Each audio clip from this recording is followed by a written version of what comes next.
জামুগুৰি হাতত প্ৰকৃতিৰ তাণ্ডৱ লীলা।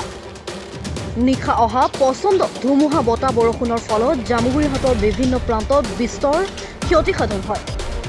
জামুগুৰি হাটৰ টৌভঙা 15 নং ৰাষ্ট্ৰীয় ঘাইপথত প্ৰকাণ্ড গছসমূহ ভাঙি পৰি যান বাহন চলাচলত বাধাৰ সৃষ্টি হয়। ফলত ৰাষ্ট্ৰীয় ঘাইপথছোৱাৰ দুই দিশে যাত্ৰীবাহী বাছ, মালবাহী ট্ৰাক আদিৰ লগতে সৰুবৰ যান বাহন আবদ্ধ হৈ পৰে।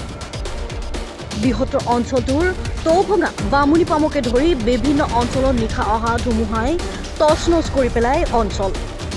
প্ৰকাণ্ড গছসমূহ ৰাইজৰ ঘৰৰ ওপৰত বাগৰি পৰিছে যদিও বৰ্তমানলৈকে কোনো লোকৰ হতাহতিৰ খবৰ পোৱা নাই। বিভিন্ন অঞ্চলত নিশা অহা ধুমুহাই অঞ্চল তছনছ কৰি পেলোৱাৰ লগতে বিদ্যুৎ পৰিবাহী খুঁটাও ভাঙি পেলায়। নিশাৰ পৰাই বৃহত্তৰ জামুগুৰিহাট অঞ্চলটোত বিদ্যুৎ যোগান বন্ধ হৈ আছে।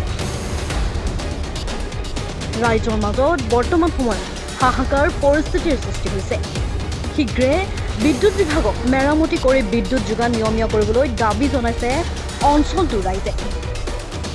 জামুগুৰিৰ পৰা আনোৱাৰ আহমেদৰ ৰিপৰ্ট, মাই নিউজ এনি। যি ধুমুহা আহিছিলে বিভিন্ন অঞ্চলত যথেষ্ট ক্ষতিসাধন কৰিছে, কি ক'ব?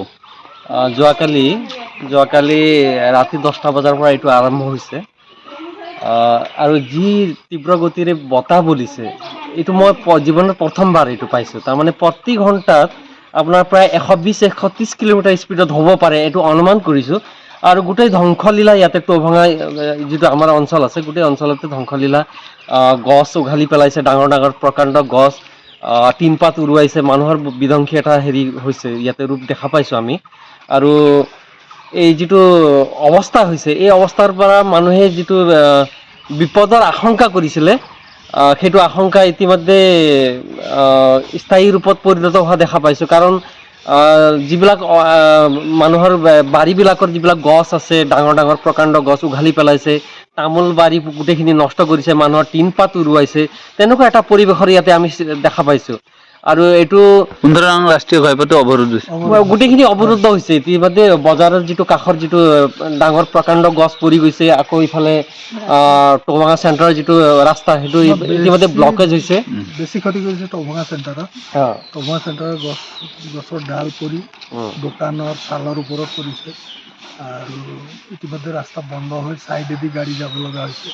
বিদ্যুতো বিচ্ছিন্ন হৈছে, বিদ্যুৎ বিচ্ছিন্ন হৈ গৈছে, টোটেলি বিচ্ছিন্ন। আৰু আমি চৰকাৰী পক্ষক দাবী কৰিছোঁ যে অতি সোনকালে এইখিনি চোৱা চিতা কৰি আপোনাৰ বন বিভাগৰ মানুহ হওক বা ইলেক্ট্ৰিচিটি ডিপাৰ্টমেণ্টৰ মানুহ হওক, এইটো আহি পেলাই যিটো ৰাইজৰ যিটো শোচনীয় যিটো অৱস্থা আছে, এই শোচনীয় অৱস্থাৰ পৰা পৰিত্ৰাণ পাবৰ কাৰণে আমি বিচাৰিছোঁ, ৰাইজে বিচাৰিছোঁ। ঠিক আছে। ৰাতি ধুমুহা আহিছে, গোটেই ঘৰ চৰ ভাঙি গ'ল, গছ পৰিলে, ঘৰ ভাঙিলে, পালং ভাঙিলে, ফেন ভাঙিলে। আপোনালোক শুই আছিল? আমি শুই আছিলোঁ। কাৰোবাৰ কিবা ধুমুহা উঠিছে, ধুমুহা আহোঁতে উঠিছোঁ, এতিয়া উঠি কি কৰিমনো, ঘৰৰ ভিতৰতে ধফৰাই আছোঁ আৰু উপায় নাই। তাৰপিছত এইফালে পালং ভাঙি গ'ল, গছ ডাঙৰ এটা ৰাস্তা কাণত আছিলে, গছটো ভাঙি পেলাই ঘৰত পৰিলে। এতিয়া কি কৰিম আৰু?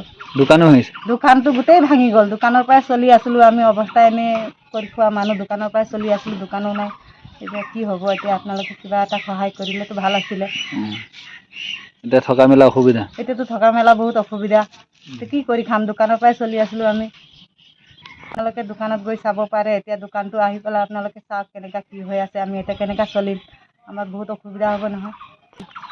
আমিতো ছাৰৰে মানুহ হয় না, আমি এতিয়া ছাৰৰ ওপৰতে আছোঁ। ছাৰে আমাক কিবা এটা অসুবিধা উপায় কৰি দিয়াহেঁতেতো ভাল আছিলে, নহ'লে আমি কেনেকৈ চলিম ন? ঠিক আছে।